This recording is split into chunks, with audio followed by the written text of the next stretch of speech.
garage at my desk.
Surrogate Initiative, Test Session 32, January 11th, 1981. Host Eileen Bach, DNA sample SB1970.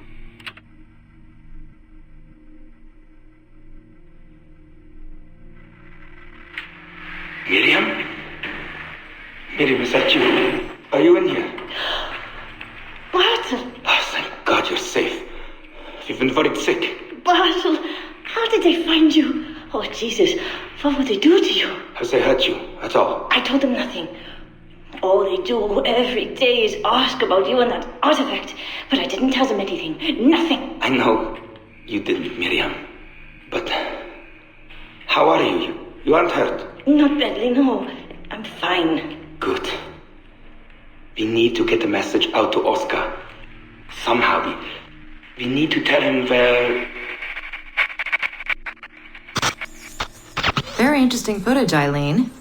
This is Germany, you said. World War II? Most of the memories I've been able to access come from a period where Miriam was imprisoned by Nazis in Cologne. Miriam. Is she still alive? No, she was my ex-husband's mother. She passed away about 5 years ago. Well, she was spirited. An impressive lady. Definitely. And the man, Bartle. He made reference to an artifact. Any idea what that is? My team is looking into that, but it's not our first priority. We still need... It is now. Really? You must have other recordings of this woman. Are there any other mentions of this artifact I should know about? Half a dozen or so, yes. What's this about? You have questions, I understand that. I don't have answers for you. Not right now, but I do have money. And if you get me those recordings and bring me any other artifact references you find, then I will triple your operating budget for as long as I can. Triple my budget? My God, what is this? 9 a.m. Monday morning, my office. We have a lot to discuss. But Lillian, I don't... Have a good weekend, Mrs. Bach. Fantastic work.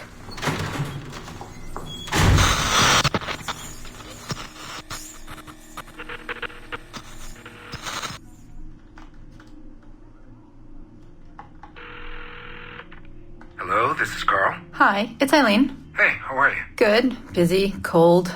The winter's been terrible. Seamus won't like that. The weather's been mild out here. Well, he's only coming for a month. He'll live, and I'll be so busy he won't have to worry about his mother bothering him. Still working 12-hour days. I should move a bed into my lab. Look, if you're too busy, Seamus can stay with me. No, I want to see him. We'll have fun. You're not too busy to be a mom and a genius. Of course not. His flight lands at 8:15 p.m. tomorrow night. You'll be there? Of course, 8:15. p.m.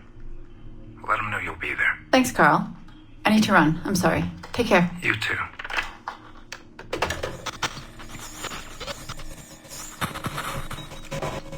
Eileen. Didn't see you come in. I'm not interrupting? No, it's fine. The subject is unconscious. He's traipsing around 18th century New Orleans right now, in the memories of a woman. That must feel odd. How long has he been under? 83 minutes. Whoa. It's average. What can I do for you? I just wanted to thank you for sending Lillian to see me. She came away very impressed. There. You see? All these bureaucrats need is a little glimpse of our secrets every so often. They like to feel like they're still in charge. Lillian is most definitely in charge. She just tripled my budget. Tripled? Christ, Eileen. You must have discovered who killed Kennedy. Well, she heard something on one of my tapes that interested her. Something about an artifact. Very vague, but it was enough. An artifact? What sort of artifact? Jesus, get him out of there! Get him out! Oh my God. It'll kill him! He's not decoupled! He's having a fucking seizure! Power down, now! Heart rate 170! Power down, now!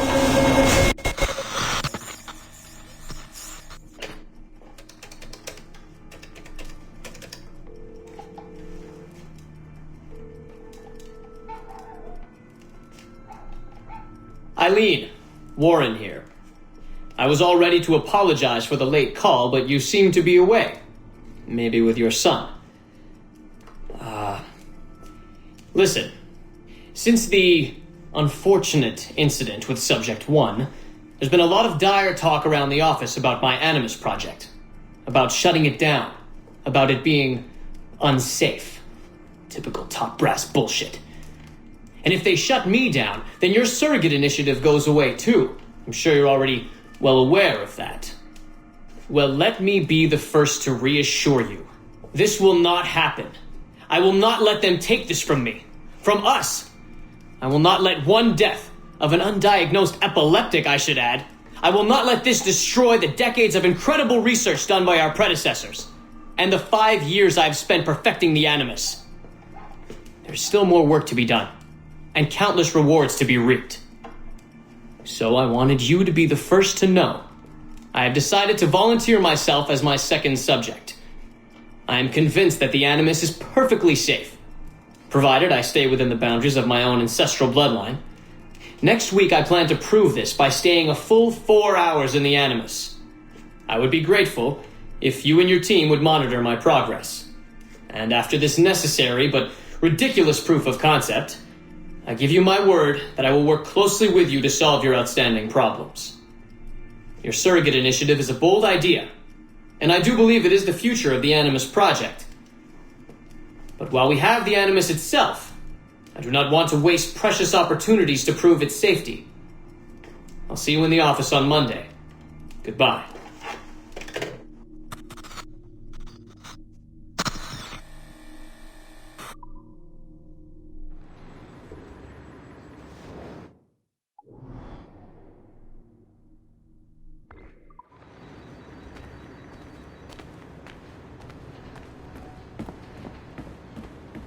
My Animus, and it's doing my head in.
Initial reports on Aveline de Grand Prix led us to believe she would be too controversial and impulsive to appeal to a wide audience.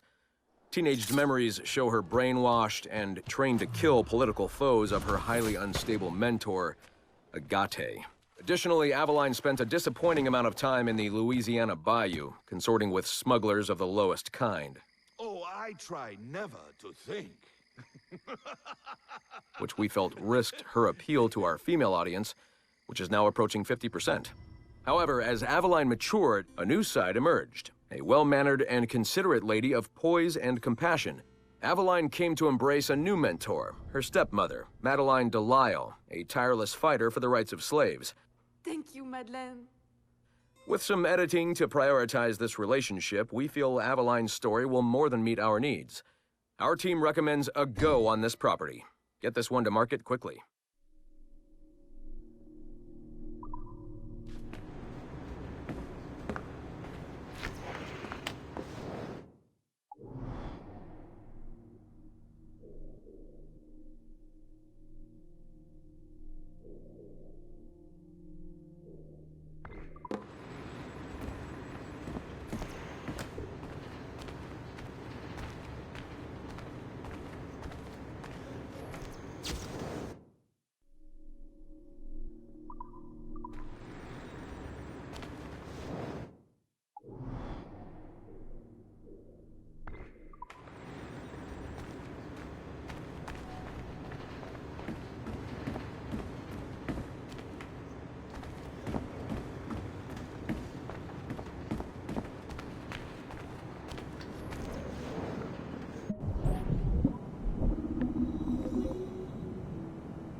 5 gigs a second. Of genetic.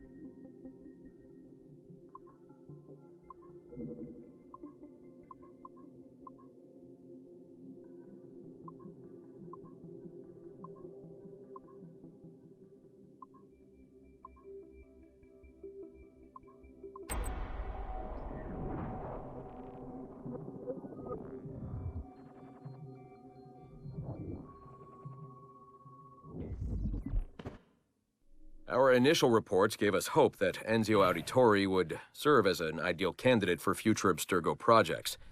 His charisma, sexual magnetism, and wry humor gave him all the qualities of a leading man. However, his corruption by the Assassin Order robbed him of these qualities as he fell deeper and deeper into a spiral of revenge. Enzio was frequently known to articulate a passive acceptance of evil.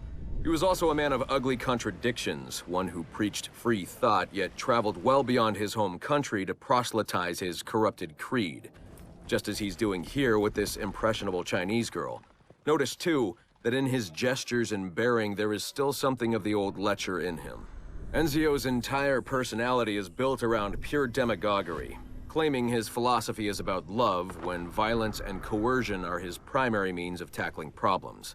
We have therefore come to the conclusion that Enzio Auditore da Firenze would be a risky character to develop.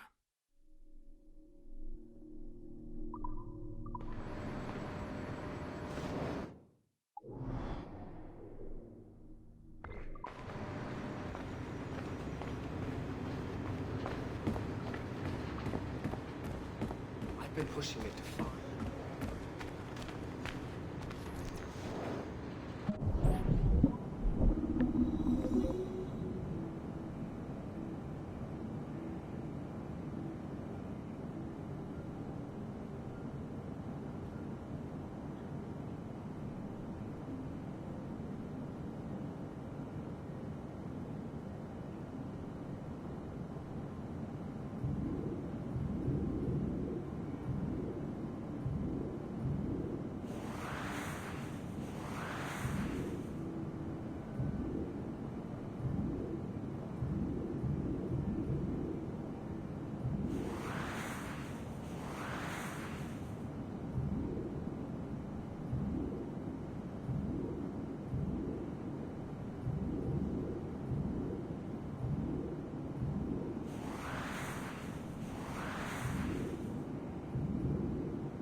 timestamp August 16th, 2013.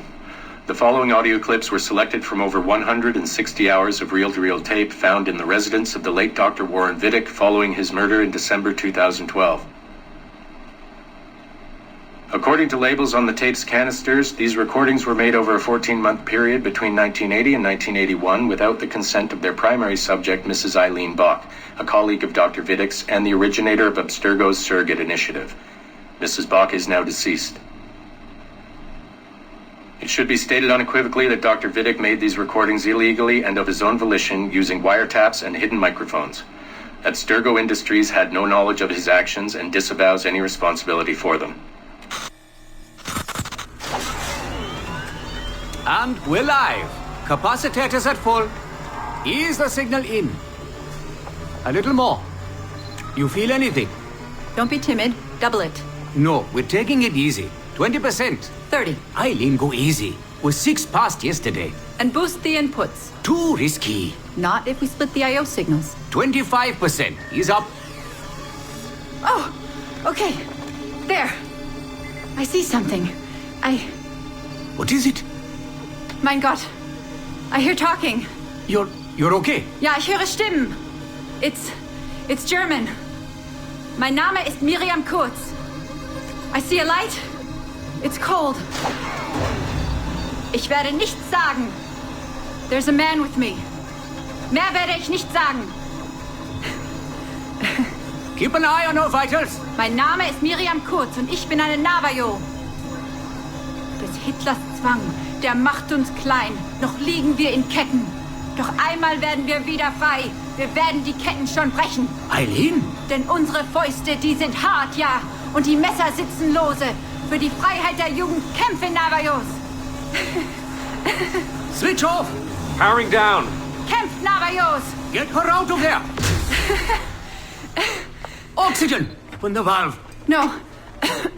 No, Satish, I'm fine, really. Quit the heroics. Just breathe. Better? Yes. Yes, thank you. Did we get something? It'll take a while to parse. What did you see? It wasn't just seeing. It was feeling. Being. I was scared. You were shouting in German? I think I was in Germany. I was in Germany, Satish.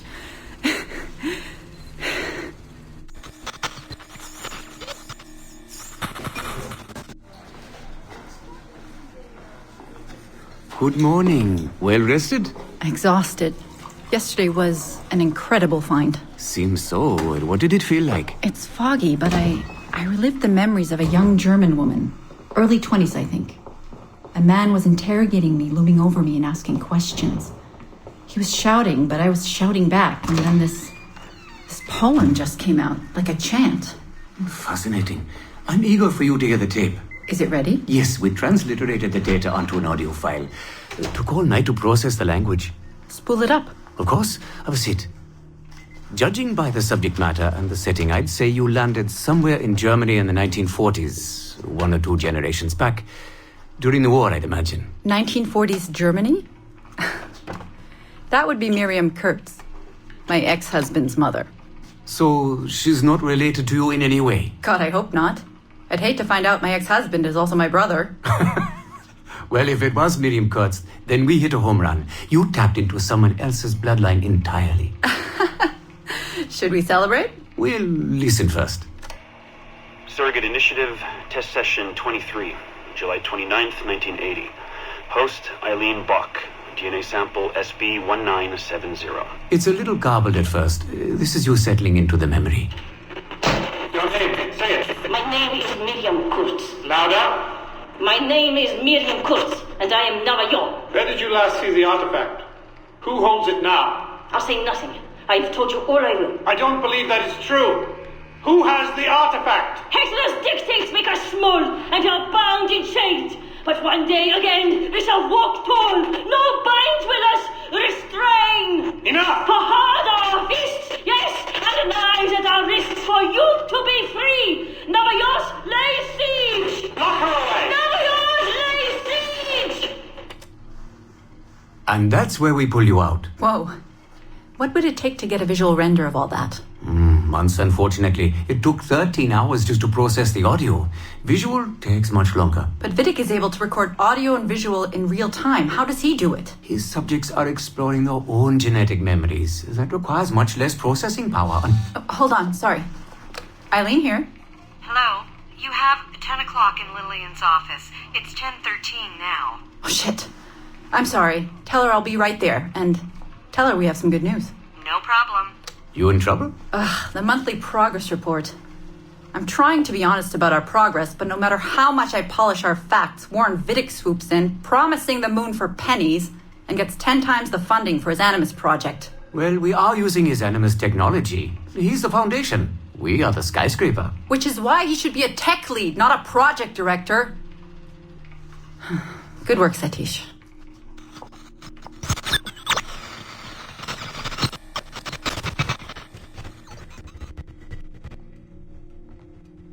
It's incredible footage, really.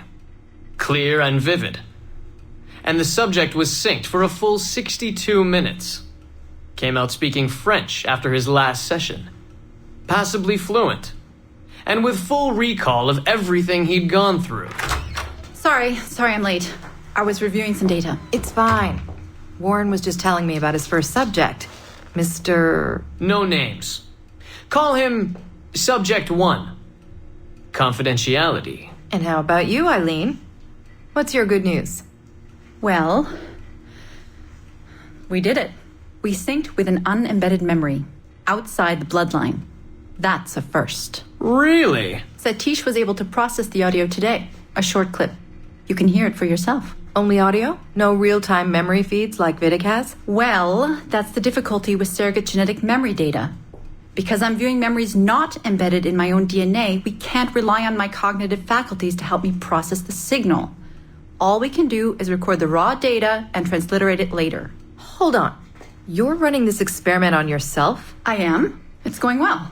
I don't like the sound of that. Look, the sample I'm using, the DNA comes from my own son. It's safer this way. Ah, good thinking. 50% of my son's DNA is also mine, which reduces the danger by a huge margin.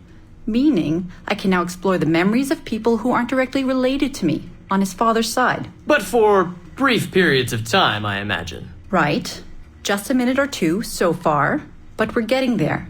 Come by the lab and listen for yourself. I will, when I have a moment. Unfortunately, work beckons. Ladies? That man is colder than a San Francisco summer. Stay focused, Eileen. You both have important work to do. Obviously.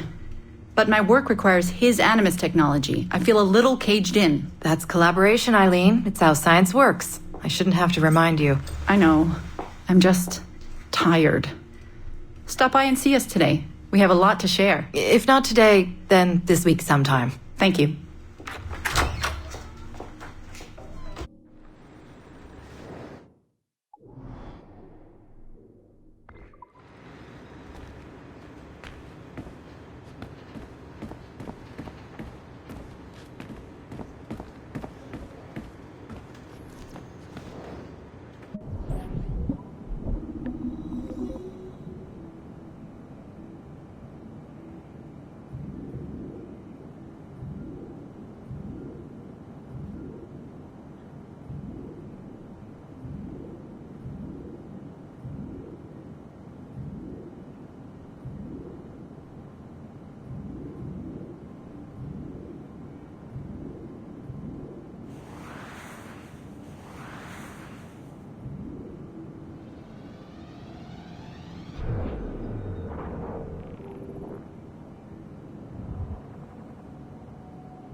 pumping broadband networks straight into people.